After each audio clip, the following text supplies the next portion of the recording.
What's up guys? Ako si Pau, Marinong Bicolano. Eto na guys, yung pinakahihintay ko sa lahat, ang makapag-shore leave. After 8 months sa barko, makakalabas na rin sa wakas. Puro kasi anchorage yung loading at discharging namin, kaya hindi ako makalabas at makapag-relax lamang. Kasama ko pala guys na lumabas si Chief Cook at messman na Pilipino, deck fitter na taga Sri Lanka at electrician cadet na taga Georgia. Habang pababa pala ako guys sa barko namin ay damang-dama ko yung kalayaan. Para akong bagong laya sa kulungan. Makakahinga-hinga na rin sa wakas, walang sawang bugbugang trabaho. Yan pala guys yung messman namin na lagi nagdadabog pag naghuhugas. May libreng sakay naman dito guys na shuttle na umiikot sa buong shipyard na maghahatid ng mga trabahante nila at crew sa gate. Kaso wala kaming matsyempuan kaya nilakad na namin. 15 minutes lang naman siya kung lalakarin simula sa barko namin hanggang doon sa gate. Tamang trip na nga kami ni electrician dito guys.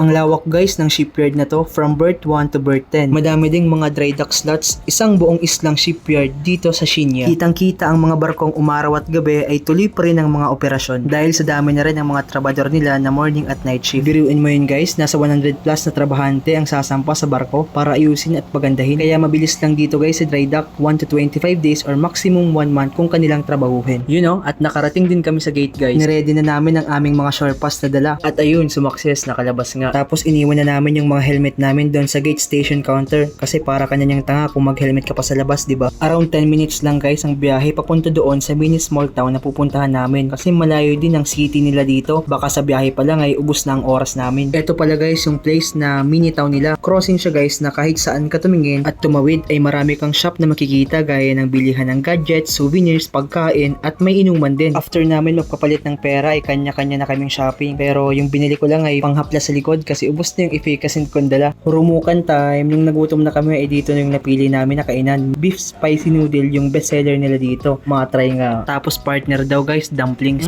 Yummy. Ang noodle. Saktong-sakto din guys dahil malamig din ang klima dito ngayon. Amoy pa lang maanghang na. Okay, tirahin na natin. Baka tirahin pa ng iba.